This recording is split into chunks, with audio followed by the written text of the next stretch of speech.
Hello everybody and welcome to my playthrough on Resident Evil. yeah, that's right. Resident Evil, the remake for GameCube that was released in 2002, I believe.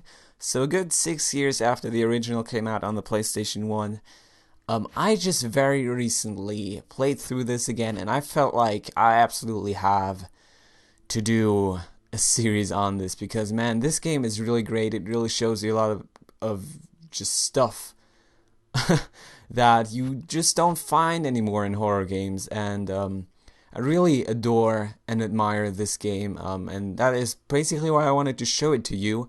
I will be doing a Jill Valentine playthrough. You can select out of these two right at the start, and while Chris Redfield, I believe, is stronger, he has less inventory space, so my choice is basically obvious. I will be playing as Jill Valentine. She's often considered the easier character, and I guess that's true. I guess that kind of does describe it pretty well. Before we jump in, and I believe it's like once I hit or select Jill right here, it's going to jump in. I do want to point out two things. One, if you're a veteran player and looking for a playthrough that is super accurate and speedy, I probably can provide that. I mean, I know my way around pretty well, but it's not like I am not going to fuck up. I will die. I will probably miss an item or two. But yeah, be aware of that. That's point number one. Point number two, if you've never played this game before, and if you have the chance to do so, so let's say you have a Wii or a GameCube, I would advise you to do that. Because I don't know, like, just judging by my experience, games are oftentimes more fun if you first play them for yourself and then watch a video like this. But that's just, I don't know, my opinion. I mean, I'll obviously enjoy if you decide to watch this video. So, having that said, I think we should jump in, not waste any more time. This is Resident Evil, the remake for GameCube. Let's have some fun and watch the beginning cutscene right here. Should give us a decent introduction, I hope. Alpha Team is flying around the forest zone, situated in northwest Raccoon City, where we are searching for the helicopter of our compatriots, Bravo Team, who disappeared during the middle of their mission.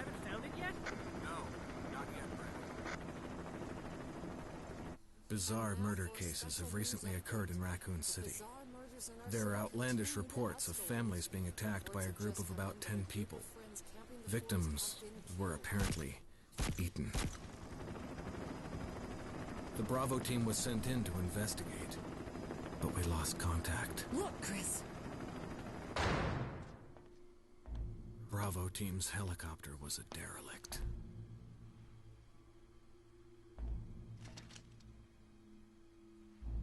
Save for the remaining body of Kevin.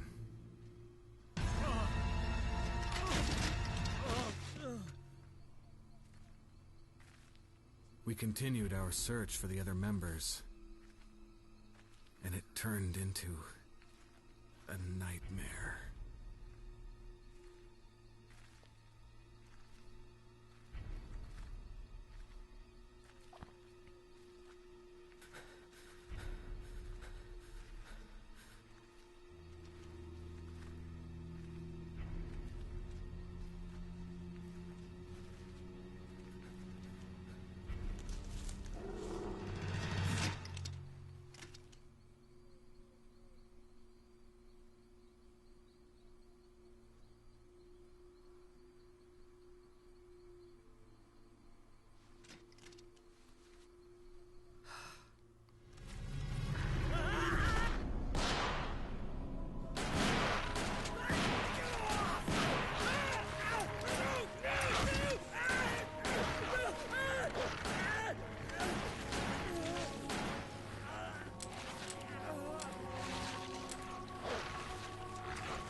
Pass this way.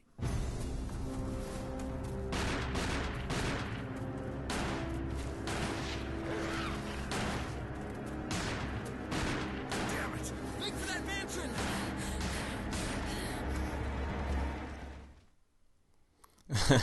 All right. End of the survival horror. I believe there's like a few more cutscenes. And once we are inside, left now. Captain Wesker, Barry, I don't want to talk and over myself. her.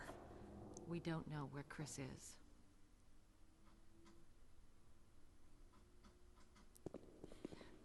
What is this place?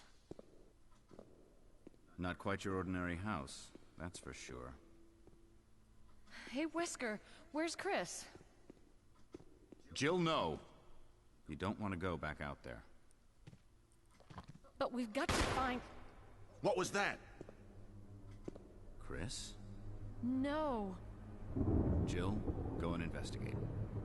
I'm going with her. Chris and I go back a long way. All right. You two go. I'll secure this area. Stay sharp.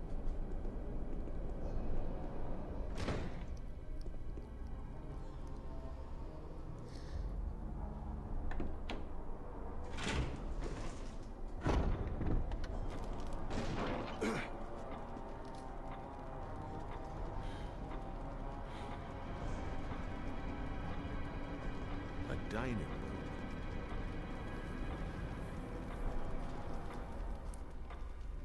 Alright guys, and finally we have the freedom of moving around. I do want to change my controller setup real quick because I am used to the following. This button layout, it's my favorite, I don't know.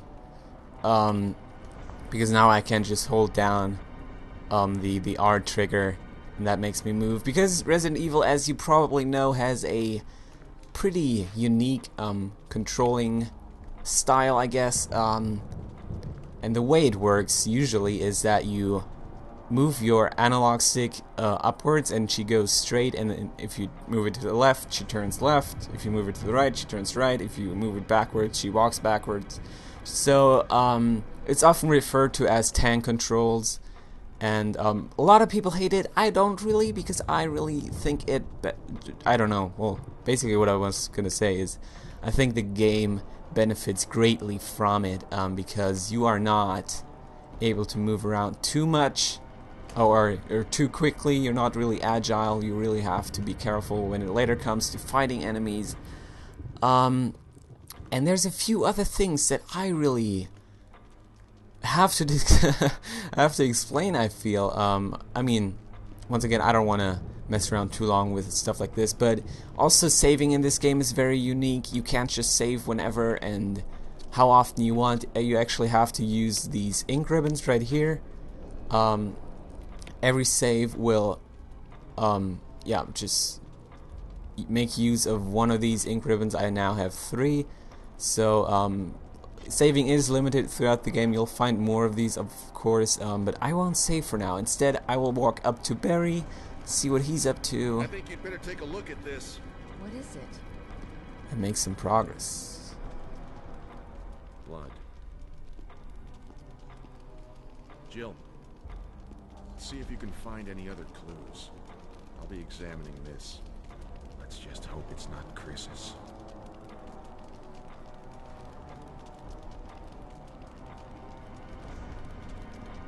Alright, let's do that. Let's hope it's really just actually not Chris's.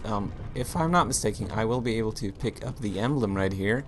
Yes, indeed. That is already pretty good. It now explains to us that we can examine items. I did that already with the ribbon, so you guys probably already know what that is all about. But yeah, let's do as Barry said and explore some more. Every single time you go through a door, you'll see a cutscene very much like this. This is basically the loading screen, and it's a very, I don't know, it's like a staple of the Resident Evil franchise. At least it used to be. I mean, obviously in like fucking 5 or 6 you won't find that anymore.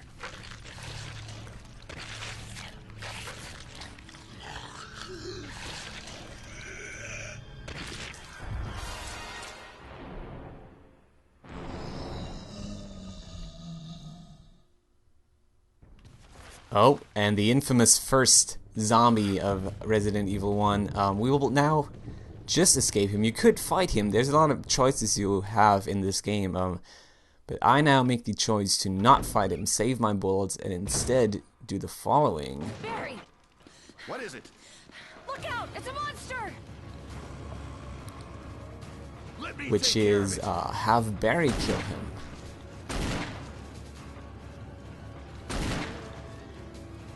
And there we go. What the hell is this thing? I found Kenneth killed by this thing.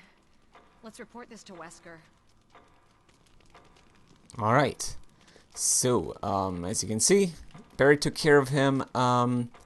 There's a lot of choices like that that you have in the game. You don't always have to do the obvious thing, which in that case would have been just firing away at him. But you really want to make sure to manage your equipment and like ammo and everything as much as possible in the game, because otherwise you might find yourself in a spot where you don't necessarily feel first of all too comfortable in it, and also don't want to be in general. Let's go back to Wesker, see what he's up to. Seems like that zombie has moved, which isn't really too great of a feeling, honestly. But yeah, report back to Wesker and see what he's up to.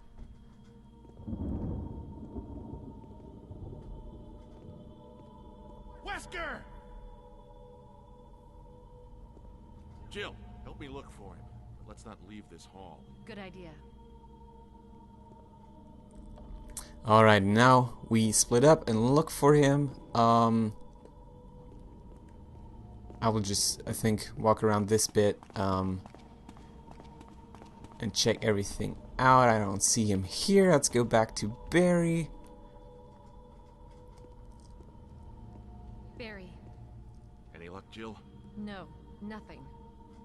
What's going on around here? I can't figure it out. Same here. Chris and now Wesker. There's not much we can do. We can search for him separately. I'll investigate the dining room again. Okay then, I'll try the door on the other side. This mansion is gigantic. We could easily get lost. Let's start from the first floor. Okay. Oh, I almost forgot. It's a lockpick. You'd make better use of it. Awesome, lockpick. It's gonna allow us to open some doors. I think that goes without saying. If something happens, let's meet up in this hall. Got it? Okay.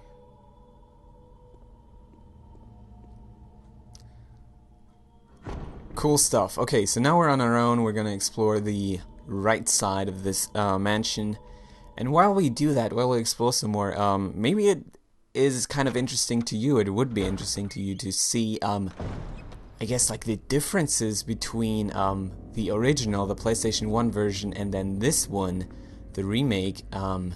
And I will, in a second, once we move this over and solve this first little puzzle here, I will pause the game for me and then show you a screenshot of what the main hall looks like, or looked like, in that original PlayStation 1 version, because that is a insanely severe difference. But here we can now first of all pick up the map of the first floor. As you can see, it's pretty substantial, yeah, and it's really good to have that. So now let me pause the game for me. You'll now see a screenshot of that first main hall screen, and just look at that, guys. Isn't that ridiculous how much of a difference that is? And this is basically also why this is the definitive version that you want to be playing when it comes to Resident Evil 1. They also added a few other things. I mean, of course, graphics and sound are totally overhauled. There's now a 180-degree turn in the game that was not there previously. It's really handy. And in general, they just added new areas, new puzzles, defensive weapons, which we'll check out in a second, and also different enemy types, but I don't want to go into detail on those right now. We'll, I guess, cross that road once we come to it. For now, we'll pick up a dagger, and this is such a defensive weapon.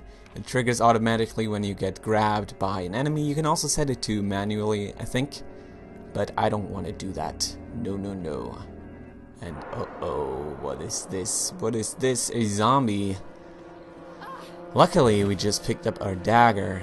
But I will now, of course, try my best to not make use of that right away. So maybe can we dodge him? No, we can't, as a matter of fact. But as you can see, the dagger is really good to have.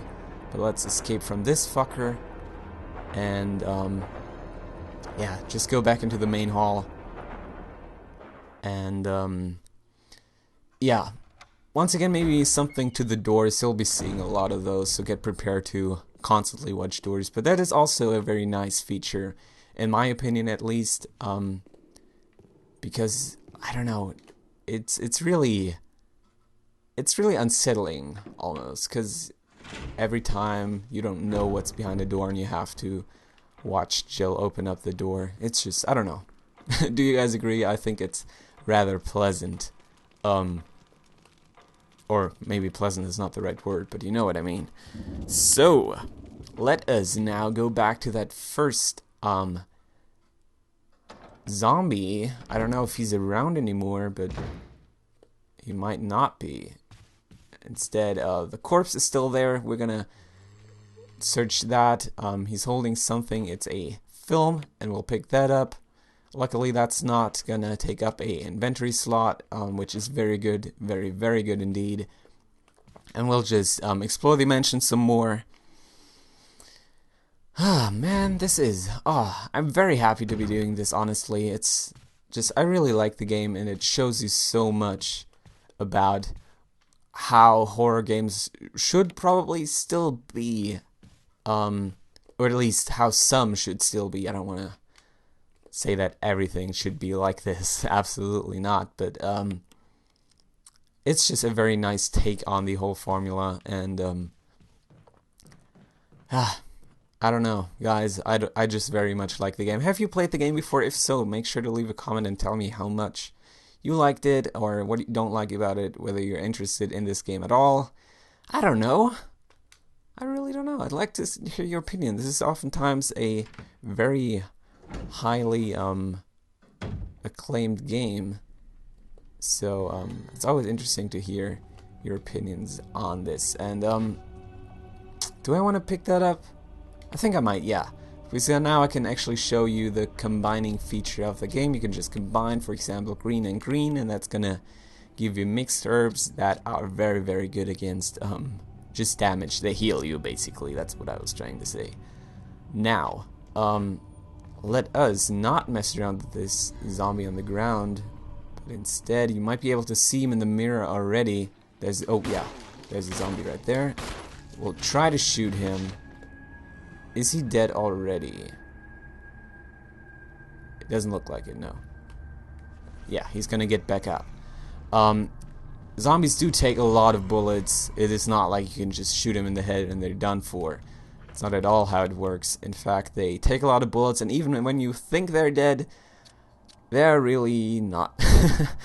So we'll examine this arrow, because that's actually a kind of little puzzle that we have to solve. We now have the arrowhead that's gonna come in use very shortly.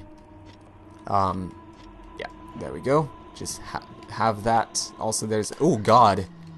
Well, he sure is gonna bite us. I totally forgot about this guy. Luckily, we have the herbs. We don't have to use them just yet, but let's get the shit out of here. We don't want to have to deal with that now. Okay. I do want to point out that I will try to keep these episodes at probably 20 minutes each, around that. And I will now try to shoot the zombie. Hopefully he's not gonna grab us. You might have seen him before when we first entered this room, and I will just fire away at him. Basically, I do want to see him dead, so let's try to do that. Probably go over here. He's probably not dead yet. Just shoot him with some more. And as you can see, they take a crap ton of bullets, a literal crap ton. And do we want to combine that now so that we have reloaded our gun, and we will now push this statue down. It's gonna give us something very, very handy. Oh god. Come on. Come, no, walk around her. Jill, please. Please do it. But yeah, we'll push her down from this balcony area. And of course she's gonna get destroyed once she hits the ground, and that's gonna be very, very good. Very, very good for us in our progress. There we go. So let's go down and check that out. I will then, I believe, already save and end the episode. But guys, since this is the first episode of this, I probably should say that I would very much appreciate your support. I hope you enjoy, or are going to enjoy, this series, this game, because I mean, I am willing to put a lot of effort into this and make this as enjoyable as possible. This is just a really great game and a great experience, and I'd really appreciate a lot of support. Whatever you want to do, do it. And as you can see, we just picked up the blue gemstone, or I guess I should say we could pick it up. We're not going to do that just yet. In fact, I'm going to just let it sit here for now. What we first are going to do is use the typewriter and save our game. So, let's use... Oh no, that's not even how you do it. You just actually interact with the typewriter itself. Okay, now. So we're going to use the ink ribbon. I think I'm going to go with slot A and save over what? This? This is my clear thing? I guess I might as well. Yeah, let's just go with that. Alright guys, so that is gonna do it for the first episode of Resident Evil. As I said, support is much appreciated. I hope you enjoyed this very first episode. I will be back with more, and then we're gonna explore the mansion a little bit more, because as you can see by looking at the map, there is much more, and like a second floor, and the third floor, and the basement, and outsides, and different areas. It's crazy, but also a lot of fun. So we're in for a treat right here. Guys, I'll see you next time. Goodbye.